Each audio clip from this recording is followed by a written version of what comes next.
평생 일만 하느라 꾸밀 줄도 모르던 아내가 어느 날부턴가 곱게 화장을 하고 비싼 옷을 사입기 시작했습니다. 다 늙어서 주책이다. 바람이라도 났냐며 남편은 아내를 비난하고 몰아세웠죠. 하지만 남편은 몰랐습니다. 그 환한 웃음 뒤에 숨겨진 아내의 가슴 찢어지는 비밀을요. 아내가 남몰래 준비하고 있었던 것은 새로운 사랑이 아니라 바로 자신의 마지막 모습이었습니다. 떠나는 순간까지 남편을 위해 모든 걸 준비했던 아내, 그리고 뒤늦은 후회로 가슴을 치는 남편, 오해와 눈물로 얼룩진 노부부의 마지막 이야기, 그 가슴 시린 사연 속으로 함께 들어가 보시죠. 본격적인 이야기에 앞서 구독과 좋아요를 눌러주시면 우리네 부모님들의 가슴 따뜻한 이야기를 전하는데 큰 힘이 됩니다. 부디 따뜻한 관심 부탁드립니다. 사람 속을, 그것도 50년을 같이 산 마누라 속을 나는 까맣게 몰랐습니다. 그때 임자가 왜 그랬는지 조금만 더 다정하게 물어봐 줄 걸. 내 평생 가장 후회되는 그날 아침으로 돌아가 봅니다. 에잉 쯧쯧. 왜? 또 입에 안 맞으셔요? 국이 왜 이렇게 짜? 소금을 들이부었나? 아주 입맛 다 버리게 하네. 내 입엔 괜찮은데. 미안해요. 물 좀 더 부을게요. 됐어. 밥맛 다 달아났다. 집구석에만 들어앉아 있으면서 밥 하나 제대로 못해? 쯧. 그래, 이만하면 됐어. 뭐야? 아침부터 어딜 가려고 그렇게 찍어 발랐어? 아유, 놀래라. 그냥 읍내 좀 다녀오려고요. 읍내 가는데 옷은 왜 이리 비싼 걸 입었어? 입술은 쥐 잡아먹은 것 마냥 뻘겋게 칠하고. 그냥 나도 좀 꾸미고 싶어서. 임자, 요새 수상해. 네, 뭐가요? 맨날 나 몰래 나가고 안 사던 옷도 사고.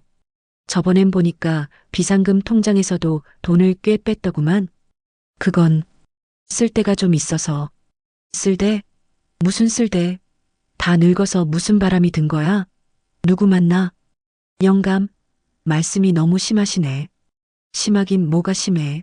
나이 70 먹고 꼬리치고 다닐 때가 어디 있다고 저리 난리야, 난리가.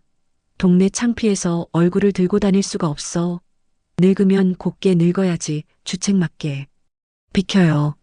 다녀올 때가 있어요. 어허, 어딜 가? 말 똑바로 안 해. 아, 으, 조금만, 조금만 더 버티자 순자야. 아직 준비가 덜 됐어. 그때 그 화장대 서랍을 한 번만 열어봤더라면 당신이 찍어 바른 립스틱이 바람이 나서가 아니라 아픈 얼굴을 감추려던 것인 줄 알았더라면 나는 정말 천하의 몹쓸 놈이었습니다. 그날 당신 뒤를 밟는 게 아니었습니다. 차라리 모르는 게 약이었을 것을. 의심이란 놈이 내 눈을 멀게 했습니다. 저 할망구가 진짜 어딜 저렇게 곱게 차려입고 가는 거야? 혹시 춤바람이라도 난 건가? 에잉, 망측해라. 내가 두 눈 시퍼렇게 뜨고 있는데. 아니, 저긴 사진관 아니야? 웬 사진관? 아이고, 아주 작정을 했구먼. 작정을 했어. 누구한테 잘 보이려고 사진까지 박아? 저기, 사진사 양반. 부탁이 하나 있어요. 가장 예쁘게 영정사진으로 쓸 수 있게 좀 찍어주세요. 나중에 우리 영감이 보고 안 놀라게. 아주 곱게 부탁해요. 왔다. 이제야 오시는구먼. 다녀왔어요. 그래. 사진은 잘 받고 오셨나? 네. 영감, 그걸 어떻게 해? 돈 아끼라니까 그 비싼 사진을 찍어. 아주 살림을 거덜낼 작정이지. 그 사진 그놈 주려고 찍었어. 영감, 무슨 말을 그렇게 해요. 난 그냥 시끄러워. 다 늙어서 주책바가지 같으니라고. 꼴 보기 싫으니까 당장 나가. 그날 당신이 찍은 사진이 당신의 마지막 얼굴이 될 줄은 꿈에도 몰랐습니다. 내 입이 방정이지. 그 모진 말들을 어떻게 다 주워 담을까요? 그놈의 의심이 화근이었습니다. 아니, 어쩌면 그것이 하늘의 뜻이었는지도 모르겠습니다. 그날 그 서랍을 열지 않았다면 나는 임자가 떠나는 마지막 순간까지 아무것도 모른 채 그 사람 가슴에 대문만 박았을 테니까요. 그날은 유독 날이 좋았습니다. 임자가 몸이 좀 괜찮다며 오랜만에 시장에 반찬거리를 사러 나간 사이였죠. 평소 같으면 텔레비전이나 보고 있었을 텐데 그날따라 며칠 전 임자가 황급히 닫았던 화장대 서랍이 자꾸만 눈에 밟히는 겁니다. 도대체 뭘 숨긴 거야? 그 사진관 영수증이라도 넣어둔 건가? 찜찜한 마음에 나는 홀린 듯이 안방으로 들어갔습니다. 임자의 화장대는 참 낡았습니다. 시집 올 때 해온 자개장 칠이 다 벗겨지고 문짝도 삐걱거렸죠. 내가 새것 하나 사주겠다고 몇 번을 말했지만 임자는 손때 묻은 게 편하다며 고개를 저었습니다. 이제와 생각해보니 그것도 다 돈 아끼려고 그런 거였겠지요. 떨리는 손으로 서랍 손잡이를 잡았습니다. 드르륵 하고 열리는 소리가 유난히 크게 들렸습니다. 서랍 안은 예상외로 깨끗했습니다. 낡은 머리빗 몇 개, 다 써가는 로션 한 병, 그리고 시장에서 산 싸구려 립스틱 하나가 전부였습니다. 에게 이게 다야? 괜히 맥이 빠져서 서랍을 도로 닫으려는데 로션병 밑에 깔린 하얀 봉투 끄트머리가 눈에 들어왔습니다. 저건 또 뭐야? 나는 봉투를 집어들었습니다. 겉에는 아무것도 쓰여 있지 않았지만 왠지 모르게 손끝이 저려왔습니다. 조심스럽게 봉투를 열었습니다. 안에는 빳빳한 종이 한 장이 접혀 있었습니다. 펼쳐보니 맨 위에 XX 대학병원 진단서라는 글씨가 선명하게 박혀 있었습니다. 병원? 임자가 병원에 다녀왔나? 대수롭지 않게 생각하며 아래로 눈길을 돌렸습니다. 환자 성명 김순자. 주민등록번호 48XXXX-2XXXXXX. 맞네. 우리 임자네. 그런데 병명이. 병명 담낭암 말기. 나는 내 눈을 의심했습니다. 담낭암? 그것도 말기? 내가 잘못 읽은 게 아닌가 싶어 눈을 비비고 다시 읽었습니다. 하지만 글씨는 그대로였습니다. 담낭암 말기. 비고 수술 불가. 기대 여명 3개월 내외. 적극적인 통증 관리 요망. 수술 불가. 기대 여명 3개월. 3개월. 3개월. 머릿속이 하얗게 변했습니다. 글자들이 둥둥 떠다니며 나를 조롱하는 것 같았습니다. 이게 무슨 소리야? 거짓말이지? 아니야, 이거 다른 사람 거랑 바뀐 걸 거야. 의사가 돌팔이네. 순자가 암이라니 그럴 리가 없어. 밥도 잘 먹고 어제도 나랑 싸웠는데. 나는 고개를 세차게 저으며 부정했습니다. 하지만 종이를 쥔 손은 사시나무 떨리듯 떨리고 있었습니다. 그때 며칠 전 일이 주마등처럼 스쳐 지나갔습니다. 여보, 나 요새 등이 너무 아파. 소화도 자꾸 안 되고. 꾀병 부리지 마. 일하기 싫으니까 별 핑계를 다 대는구먼. 늙으면 다 여기저기 쑤시는 거지. 유난 떨지 마. 여보, 나 얼굴색이 좀 안 좋지 않아? 황달기가 있는 것 같기도 하고. 술을 그렇게 퍼마시니 그렇지. 그러게 내가 술 좀 줄이라고 했어. 안 했어? 나이 먹고 추태야, 추태.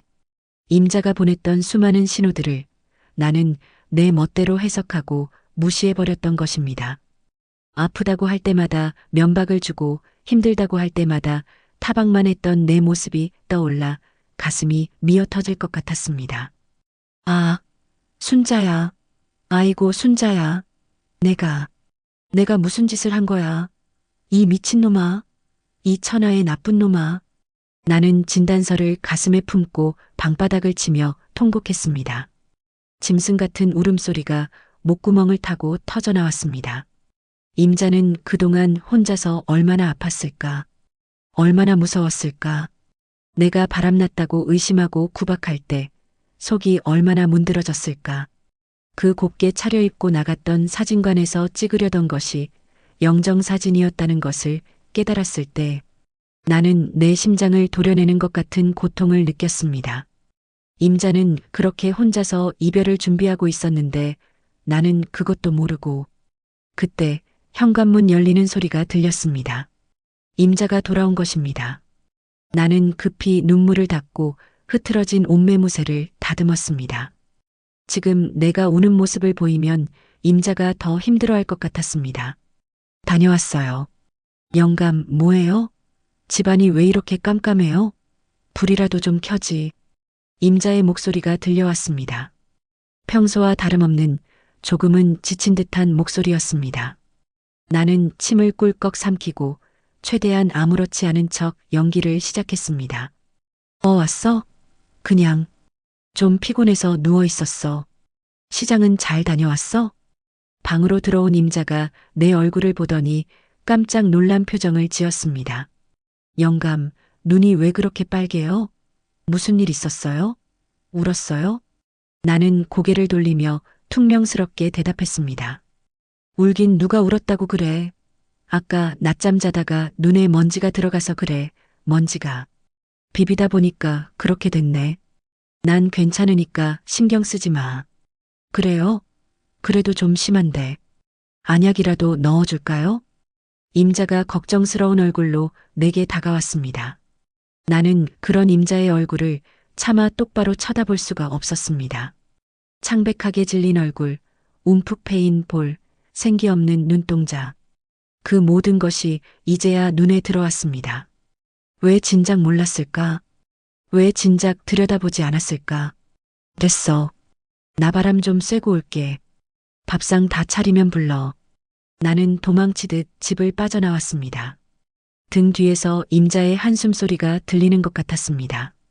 밖으로 나오자마자 참았던 눈물이 다시 터져 나왔습니다. 골목길 담벼락에 기대어 소리 죽여 울었습니다. 그 종이 한 장이, 그 진단서 한 장이 하늘 무너지는 것보다 더 무거웠습니다.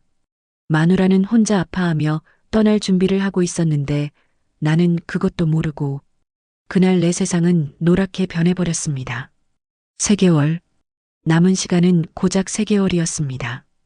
50년을 함께 산 대가치고는 너무나도 가혹하고 짧은 시간이었습니다. 나는 그 자리에서 주먹을 꽉 쥐고 다짐했습니다. 남은 시간 동안이라도 임자에게 못다한 사랑을 다 주겠다고, 평생 고생만 시킨 내 죄를 조금이라도 갚겠다고 말입니다.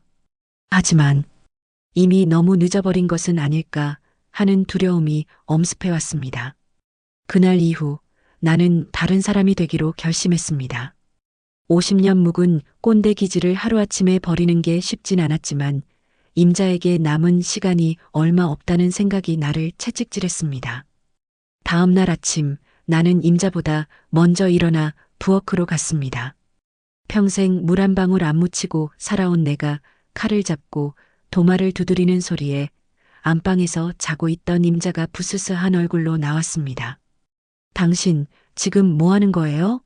이 시간에 왜 부엌에? 나 밥 좀 해보려고. 쌀은 씻어놨고 국은 뭐 끓일까? 네. 아니, 평생 안 하던 짓을 다 하고 그래요? 내가 할게요. 이리 줘요. 됐어. 당신은 가서 좀 더 자. 안색이 안 좋아. 앞으로 부엌 일은 내가 다 할 테니까 그런 줄 알아. 임자는 눈을 동그랗게 뜨고 나를 쳐다봤습니다. 내가 미쳤다고 생각하는 눈치였습니다. 나는 괜히 헛기침을 하며 쌀을 씻는 신용을 했습니다. 임자가 다가와 내 손에서 쌀바가지를 뺏으려 했습니다. 영감, 왜 그래요? 뭐 잘못 먹었소? 아니면 무슨 사고라도 쳤어요? 사고는 무슨? 그냥 당신 요새 통 기운도 없어 보이고 그래서 그러지. 맨날 밥 얻어먹는 것도 미안하고. 미안하긴 뭐가 미안해요. 부부가 다 그런 거지. 얼른 방에 들어가요. 내가 후딱 해줄게. 아니야. 오늘은 내가 할 거니까 당신은 들어가서 쉬어. 정 심심하면 거기 식탁에 앉아서 나 구경이나 하든가. 나는 억지로 임자를 식탁 의자에 앉혔습니다. 임자는 여전히 의심스러운 눈초리로 나를 보며 앉아 있었습니다. 나는 임자의 시선을 애써 외면하며 서툰 솜씨로 된장찌개를 끓이기 시작했습니다. 멸치 육수를 내는 법도 된장을 얼마나 풀어야 하는지도 몰라 허둥지둥댔습니다. 그거 그렇게 하는 거 아닌데.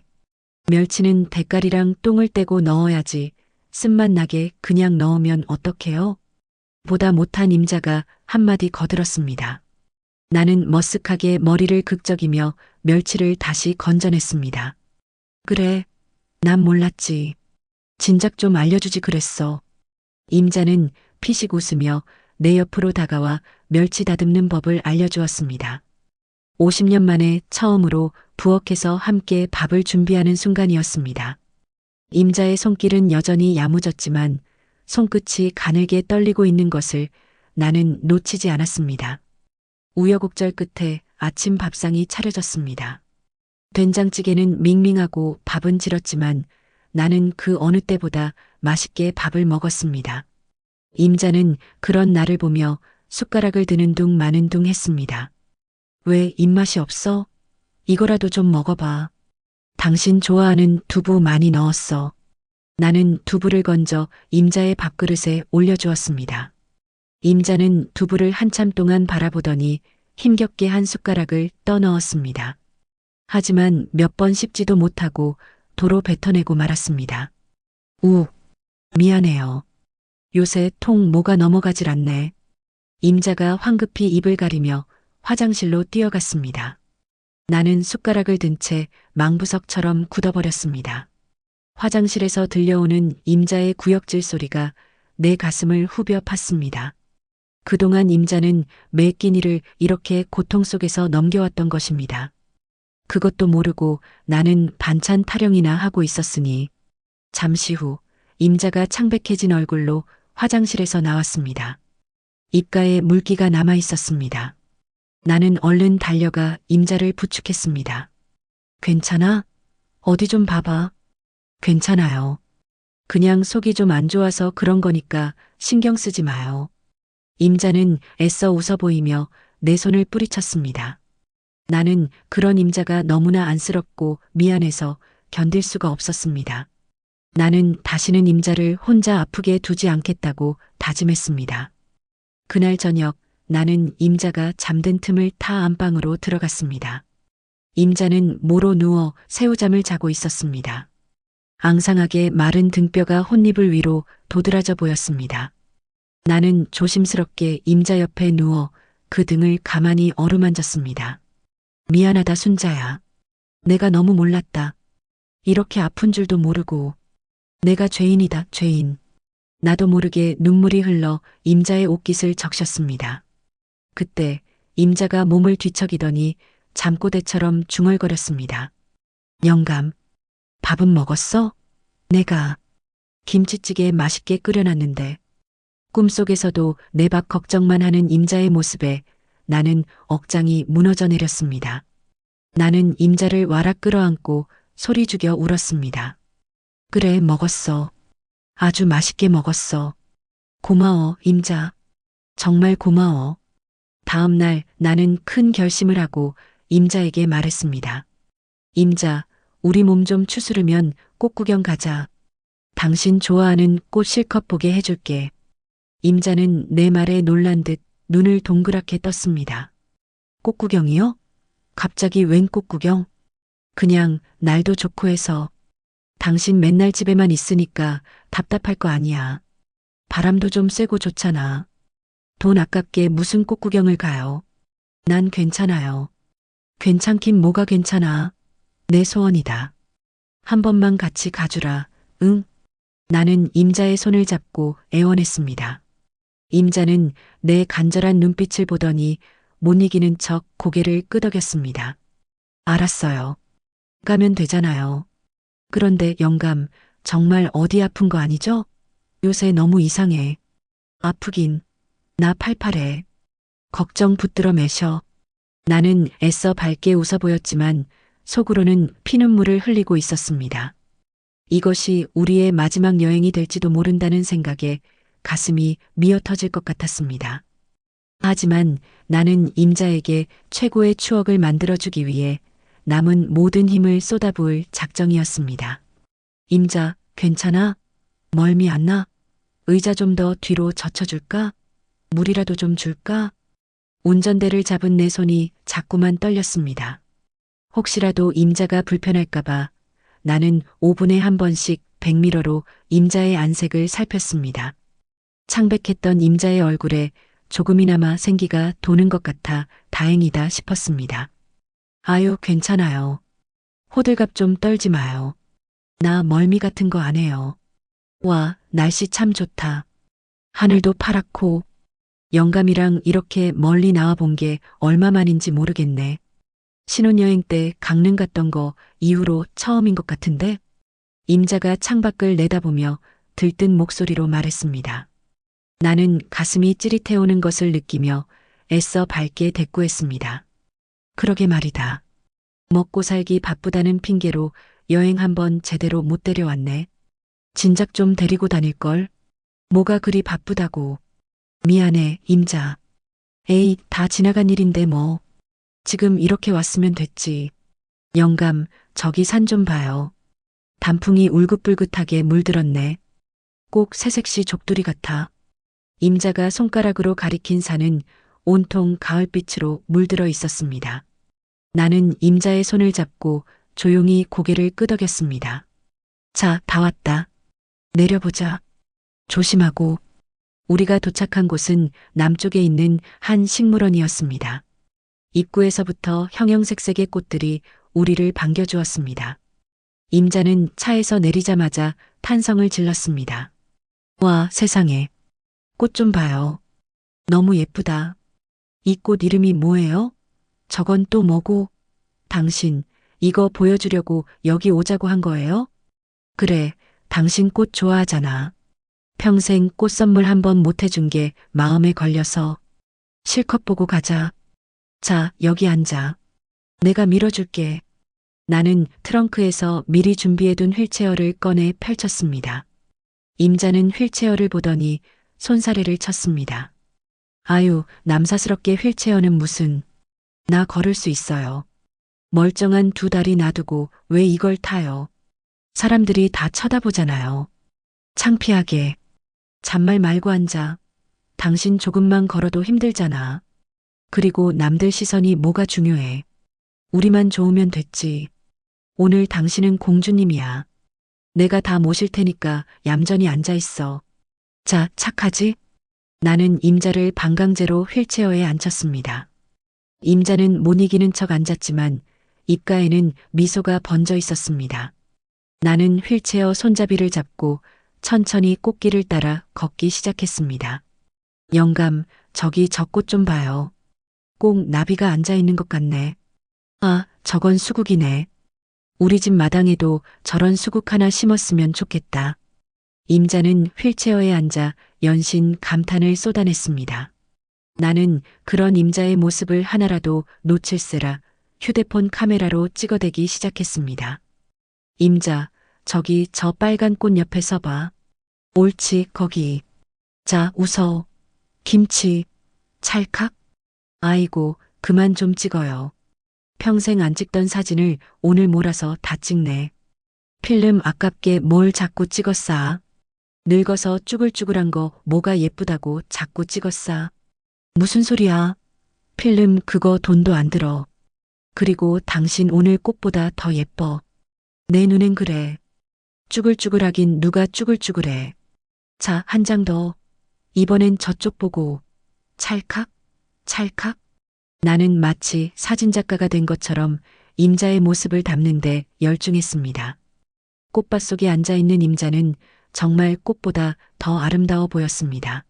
하지만 렌즈를 통해 보이는 임자의 얼굴은 너무나 야위고 창백해서 나는 자꾸만 눈물이 날 것 같았습니다. 나는 애써 눈물을 삼키며 셔터를 눌렀습니다. 이 순간을 영원히 기억하기 위해서 한참을 그렇게 꽃구경을 하며 사진을 찍고 나니 임자가 조금 지친 기색을 보였습니다. 알았어요, 알았어. 영감, 근데 나 좀 힘든데. 이제 그만 찍고 좀 앉으면 안 될까? 그래, 그래. 미안해. 내가 주책이지. 당신 힘든 줄도 모르고. 저기 벤치에 가서 좀 앉자. 자, 내가 업어줄까? 됐어요.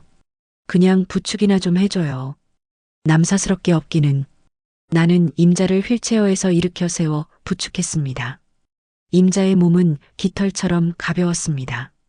앙상하게 마른 팔목이 내 손에 잡히는 순간 나는 또다시 가슴이 미어지는 것을 느꼈습니다. 우리는 그늘진 벤치에 나란히 앉았습니다. 시원한 가을바람이 불어와 임자의 머리카락을 살랑살랑 흔들었습니다. 아, 좋다. 바람도 시원하고 꽃내음도 좋고 내 평생 오늘이 제일 좋은 날이네. 고마워요, 영감. 정말로. 임자가 내 어깨에 머리를 기대며 말했습니다. 나는 임자의 어깨를 감싸 안으며 대답했습니다. 그런 소리 하지 마. 앞으로 좋은 날 더 많을 거야. 매일매일 이렇게 놀러 다니자. 맛있는 것도 많이 먹으러 다니고. 응? 임자는 아무 대답 없이 내 손을 꼭 잡았습니다. 임자의 손은 얼음장처럼 차가웠습니다. 나는 임자의 손을 두 손으로 감싸쥐고 호호 불어주었습니다. 나, 잠깐만 기대도 돼요? 좀 졸리네. 그럼, 되고 말고. 기대, 편하게 기대. 한숨 자도 돼. 따뜻하다.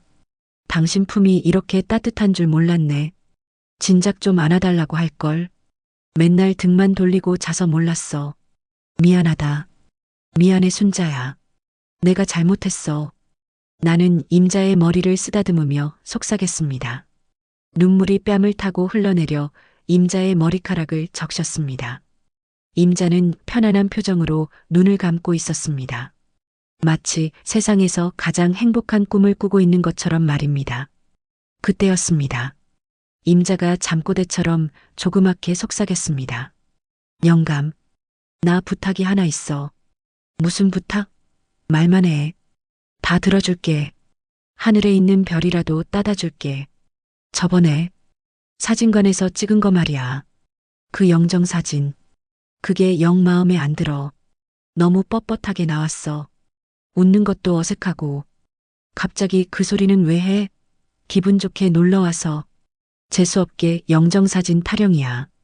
임자는 내 말에 아랑곳하지 않고 말을 이었습니다. 당신이 지금 하나 찍어줘. 당신이 찍어준 사진으로 내 마지막 길에 놔줘. 내가 가장 예쁘게 웃는 모습으로 가고 싶어서 그래. 당신이 좋아하는 그 웃는 얼굴로. 나는 가슴이 철렁 내려앉았습니다. 임자는 이미 모든 것을 알고 준비하고 있었던 것입니다. 나는 임자의 말을 애써 부정하며 소리쳤습니다. 재수없는 소리 좀 하지 마. 당신 앞으로 10년은 더 살 거야. 내가 그렇게 만들 거야. 무슨 영정사진이야. 그런 거 안 찍어. 내 몸은 내가 제일 잘 알아. 이제 얼마 안 남았다는 거. 당신도 알잖아. 부탁이야, 영감. 이게 내 마지막 소원이야. 당신이 보고 싶은 내 모습으로 가게 해줘. 응? 얼른 찍어줘. 나 힘들어. 임자의 애원하는 목소리에 나는 더 이상 버틸 수가 없었습니다. 나는 떨리는 손으로 휴대폰을 꺼내 들었습니다. 카메라 앱을 켜고 임자를 향해 렌즈를 맞췄습니다. 임자는 힘겹게 몸을 일으켜 앉더니 나를 보며 활짝 웃어 보였습니다. 그 모습이 너무나 아름답고 또 너무나 슬퍼서 나는 눈물을 참을 수가 없었습니다. 눈물 때문에 앞이 흐려져서 초점이 맞지 않았습니다. 알았어. 찍을게. 찍는다고. 자, 여기 봐. 웃어. 제발 좀 웃어봐. 그래, 참 예쁘다. 우리 순자 참 곱다. 찰칵, 찰칵, 찰칵. 셔터 소리가 울릴 때마다 내 가슴도 함께 무너져 내렸습니다. 나는 하염없이 흐르는 눈물을 닦지도 못한 채 임자의 마지막 모습을 담기 위해 계속해서 셔터를 눌렀습니다. 임자는 끝까지 나를 향해 웃어주었습니다. 그 환한 미소 뒤에 숨겨진 고통을 나는 이제야 온전히 느낄 수 있었습니다. 나는 임자의 그 미소를 평생 잊지 못할 것입니다. 여행에서 돌아온 날 밤, 임자는 마치 기다렸다는 듯이 알아눕기 시작했습니다. 꽃밭에서 보여줬던 그 환한 미소가 마지막 불꽃이었던 것처럼 임자의 생명력은 급격히 사그라들어갔습니다. 나는 임자의 곁을 한시도 떠나지 못하고 밤새 마른 수건으로 식은 땀을 닦아내고 굳어가는 팔다리를 주물렀습니다. 임자, 정신 좀 들어? 물 좀 줄까? 입술이 다 말랐네. 응. 괜찮아요. 영감 피곤할 텐데 좀 자요. 나 때문에 잠도 못 자고 이게 무슨 고생이야. 그런 소리 마. 내가 당신 두고 어떻게 잠을 자. 나 하나도 안 피곤해. 그러니까 그런 걱정은 하지도 마. 영감, 나 손 좀 잡아줘요. 당신 손이 참 따뜻하네. 그래, 여기 있어. 내가 잡고 있을게. 아무 걱정 말고 한숨 푹 자. 자고 일어나면 괜찮아질 거야. 내일은 내가 당신 좋아하는 전복죽 쑤어줄게. 임자는 대답 없이 힘겹게 숨만 몰아쉬었습니다. 색색거리는 거친 숨소리가 조용한 방 안을 가득 채웠습니다. 나는 그 숨소리가 멈출까봐 두려워 임자의 가슴팍에 귀를 대고 심장 소리를 확인하곤 했습니다. 콩닥, 콩닥. 작고 불규칙한 심장 박동 소리가 마치 꺼져가는 등불 같아 내 가슴은 새카맣게 타들어갔습니다. 다음 날 아침 임자가 간신히 눈을 뜨고 나를 불렀습니다. 목소리가 너무 작아서 귀를 가까이 대야 겨우 들을 수 있었습니다. 영감, 나 부탁이 하나 더 있어. 말만 해. 뭐가 먹고 싶어? 아니면 어디 불편한 데 있어? 그게 아니고 내가 냉장고 문짝에다가 다 적어놨어. 응? 뭘 적어놔? 당신 좋아하는 멸치볶음은 간장 너무 많이 넣으면 안 돼. 당신 짜게 먹으면 속 버리잖아. 그리고 김치찌개는 앞집 새댁한테 물어보면 가르쳐 줄 거야. 내가 다 얘기해놨어. 돼지고기는 꼭 목살로 넣으라고. 신김치 팍팍 넣고. 나는 임자의 말을 듣다가 그만 울컥하고 말았습니다. 죽음을 코앞에 두고도 남겨질 내 밥 걱정만 하는 이 미련한 사람이 너무나 안쓰럽고 원망스러웠습니다. 지금 그게 무슨 소용이야. 그런 거 나 하나도 안 궁금해. 당신이 일어나서 해주면 되잖아. 왜 자꾸 가는 사람처럼 얘기해. 제발 그런 소리 좀 그만해. 나 무서워. 나 당신 없으면 아무것도 못한단 말이야. 미련한 사람. 나 없으면 밥은 누가 챙겨준다고. 꼭 챙겨 먹어야 돼. 알았지? 양말도 뒤집어 벗어놓지 말고. 술도 좀 줄이고. 임자는 힘없는 손을 들어 내 뺨을 어루만졌습니다. 거칠고 투박한 손이었지만 그 손길은 그 어느 때보다 따뜻했습니다. 알았어. 알았으니까 제발. 가지 마. 나 혼자 두고 가지 마라, 순자야. 응? 내가 더 잘할게. 당신 하라는 대로 다 할게. 그러니까 제발. 그날 밤 임자의 상태가 급격히 나빠졌습니다. 숨을 쉬는 간격이 점점 길어지고 의식이 흐릿해지는 것 같았습니다. 나는 의사도 간호사도 부르지 않았습니다. 병원에서 차가운 기계들에 둘러싸여 마지막을 맞이하게 하고 싶지 않았기 때문입니다. 나는 그저 임자의 손을 꼭 잡고 임자의 곁을 지켰습니다. 순자야. 임자. 자는 거야? 내 목소리 들려? 새벽녘이 되자 임자가 기적처럼 다시 눈을 떴습니다. 초점 없는 눈동자가 허공을 헤매다가 이내 나를 향해 고정되었습니다. 영감. 앉았어? 피곤할 텐데 좀 자지. 난 괜찮아. 당신 옆에 있을 거야. 울지 마요, 영감. 나 당신 만나서 참 잘 살다가요.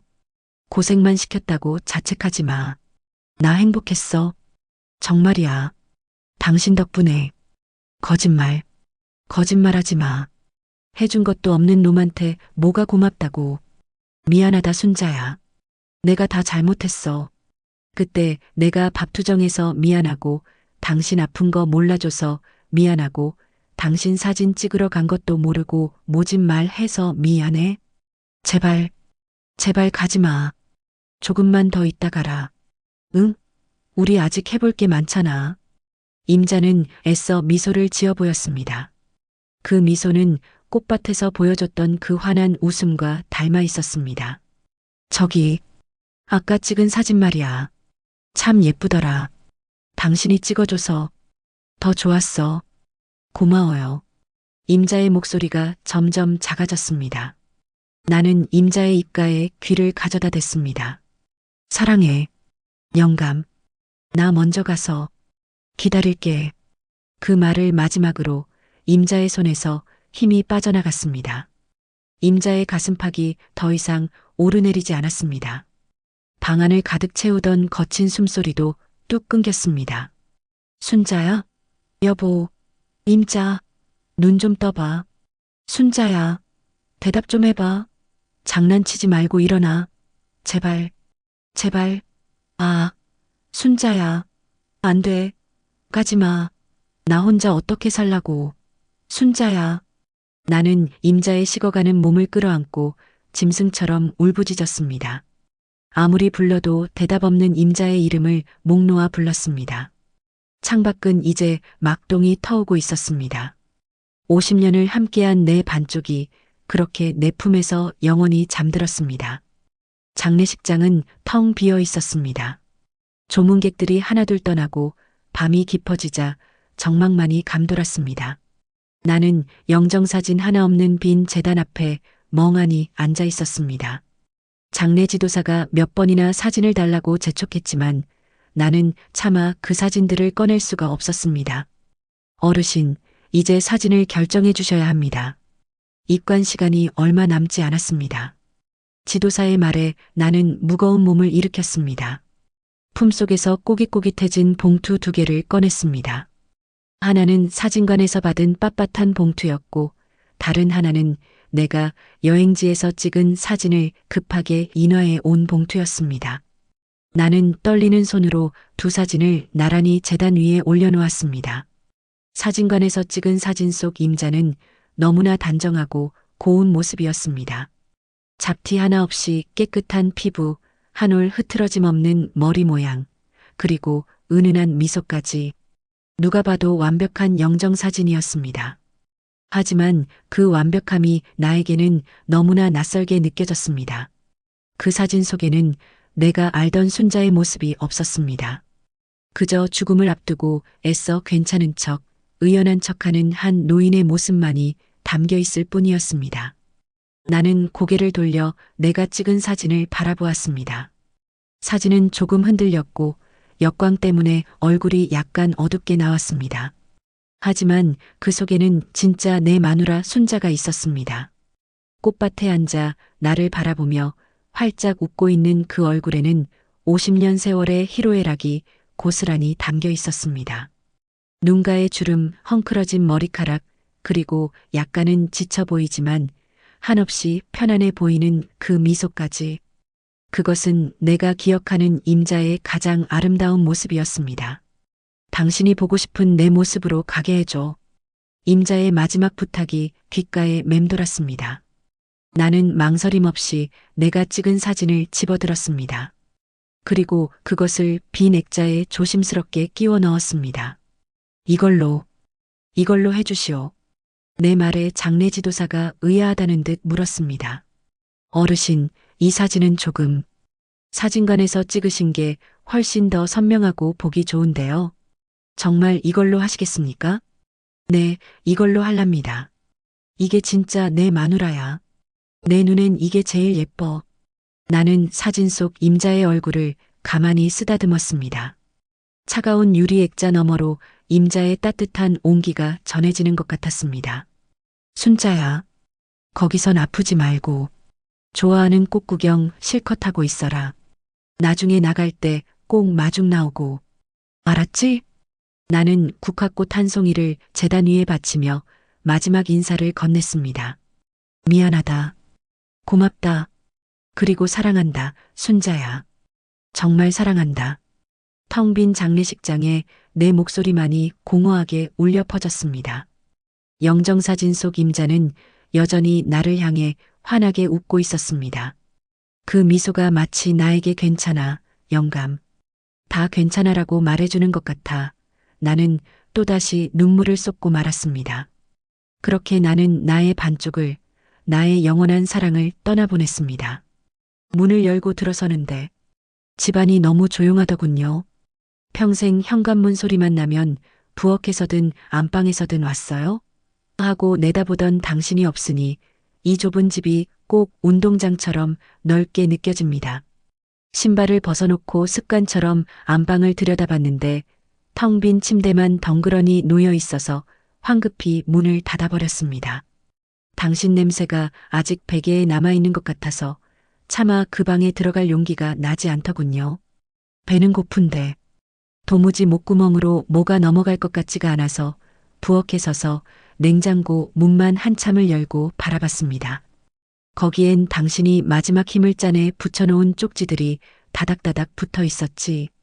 영감이 좋아하는 멸치볶음 짜지 않게 했음. 김치찌개물만 붓고 끓이셔요. 계란말이는 파 넣지 말 것. 당신이 해놓은 멸치볶음을 반찬 통째로 꺼내서 식탁에 앉았습니다. 밥도 없이 멸치만 한 젓가락 집어서 입에 넣고 한참을 우물거렸어.